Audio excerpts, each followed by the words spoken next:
ఏమైంది? అక్కేమైనా కనిపించిందా? అక్కింటికి వెళ్ళలేదా? లేదురా, రాలేదు. పద్మ ఇంటికి రాలేదా? లేదయ్యా, పొద్దుననంగా వెళ్ళింది, ఇంకా రాలేదు. నాకేదో భయంగా ఉందయ్యా. భయం ఎందుకమ్మా, కంగారు పడుకో, వచ్చే శుద్ధులే. నువ్వు ఇంటికి వెళ్ళు. నువ్వు ఇంటికి వెళ్ళు. ప్రసాద్, అమ్మని ఇంటికి తీసుకెళ్ళు. మీరు రండిరా. అన్నయ్య, పద్మీట కనపడిందా? లేదురా. నువ్వు చూసావు అన్నా? చూడలేదన్నా.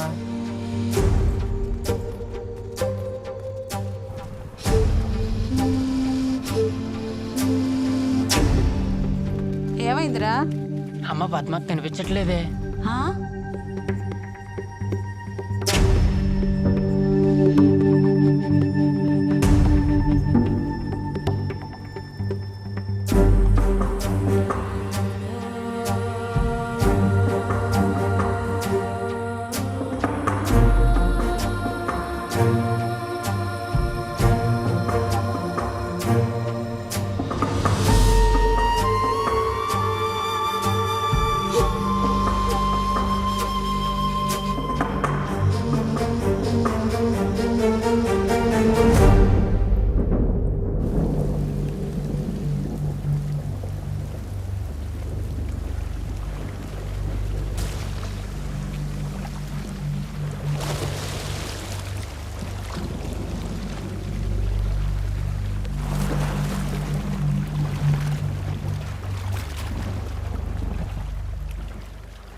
ఏంటే తల నొప్పిగా ఉందా? మరి రోజు నా ఇంటి ముందు కూర్చొని డబ్బులు కొడుతుంటే నాకెంతుండాలే నొప్పి. నువ్వు నీ తమ్ముడు కలిసి ఏది పడితే అది చేస్తుంటే చూస్తూ ఊరుకోవడానికి నేనేమైనా ఎర్రి నా కొడుకులా కనపడుతున్నానా? సరే, నా కాళ్ళు పట్టుకుని క్షమాపణ అడగలే, నిన్ను వదిలేస్తా. నీ కాళ్ళు పట్టుకునే పరిస్థితి వస్తే నేనే ఊరేసుకొని చచ్చిపోతా. నీ బతుకి ఆత్మాభిమానం ఒకటే. పట్టుకోరా.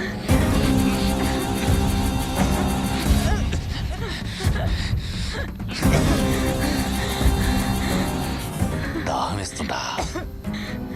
చనిపోయే ముందు నీ ఆఖరి కోరిక నేను తీరుస్తా.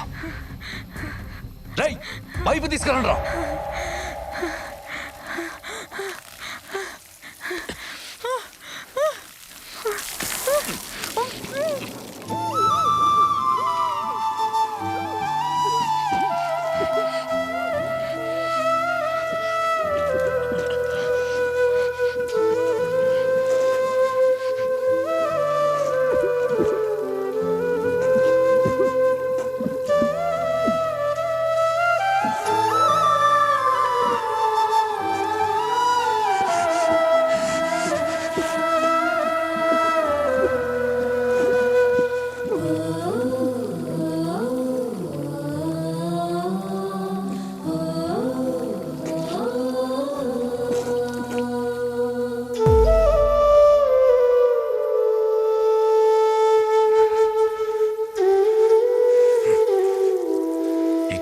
పద్మ అనే పేరు ఈ ఊర్లోనే వినపడదు.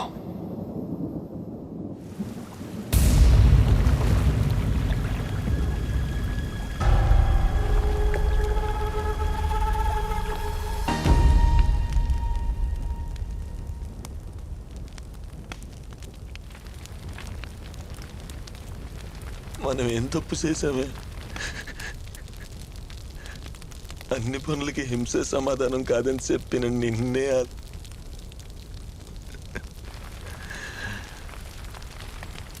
ఒక మనిషి పుట్టడానికి సంవత్సరం పట్టిద్ది కదే. అలాంటిది రాత్రికి రాత్రి నిన్ను లేకుండా చేశాడు. నువ్వు చెప్పు, నువ్వు టీచర్వే కదా. ఇంత చిన్న విషయం కూడా అర్థం చేసుకోలేని నా కొడుకుని ఏం చేయమంటావు అక్క?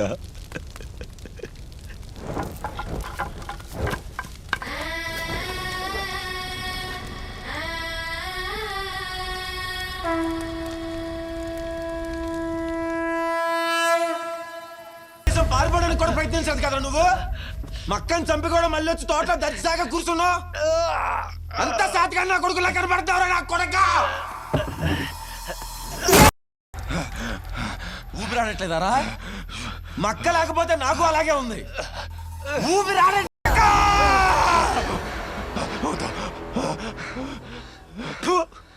ఏం బతుకురా నీది? మక్కని చంపేప్పుడు మాత్రం నీకు ఇలా దండం పెట్టున్నావురా. అయినా నేను చంపితే మాకేం మిగులుతుందిరా? కూతురు చచ్చిపోయి కొడుకు జైలుకి వెళ్తే అదిగో ఆయన అనాథైపోతాడు. చంపేస్తాను నేను చంపేసి జైలుకి వెళ్ళిపోతాను. మళ్ళీ ఎవరు లేరు కదరా, ఎవరు లేరు కదా. సంజయ్ ఒకప్పుడు చెడ్డోని చంపితే వాళ్ళు దేవుడు అంటారా? మనలాంటి వాళ్ళు ఎంతమంది చెడ్డోని చంపినా మనల్ని అంతకులేనే అంటారా?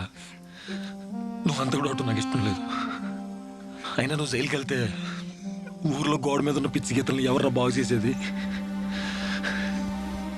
ఈ అంబాజీపేటలో నువ్వు ఉండాలి, నేను ఉండాలి, ఈడో ఉండాలి. ఊర్లో ఏదైనా తప్పు జరిగితే మనం ఉన్నామన్న ధైర్యం ఉండాలి. ఎవరికైనా తప్పు చేయాలనిపిస్తే ఈడి పడేకైతే పట్టిద్దని భయపడాలి. రే ఈడి కొట్ల మీద ఏంట్రా?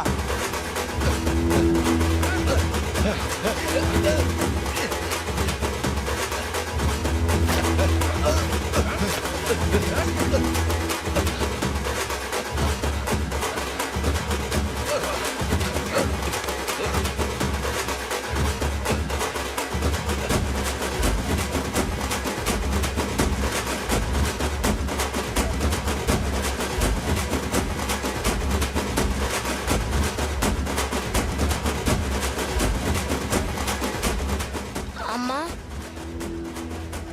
నాన్నని ఎందుకలా తీసుకెళ్తున్నారు? తప్పు చేశారు. పగతో ముగించాల్సిన కథని పరిష్కారంతో ముగించాం. అప్పటి వరకు వెంకటిని చూసి భయపడిన ఊరు ఇప్పుడు తన పరిస్థితిని చూసి నవ్వటం మొదలెట్టింది. ఊరి నడిబొట్టులోనే ఆడికొక జైలు కట్టింది. అది జైలు మాత్రమే కాదు, ఆడి బతుకు మీద మా అక్క సమాధి. తప్పు చేస్తే ఎంత బలవంతుడైనా సరే శిక్ష అనుభవించాల్సిందే అన్న ఆలోచనకి పునాది.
లక్ష్మి బారసాలకని వచ్చాం. అవునా, మంచిది.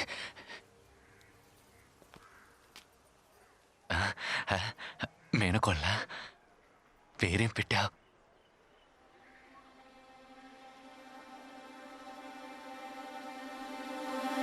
ఇక నుంచి పద్మ అనే పేరు ఈ ఊర్లోనే వినపడతావు. పద్మ.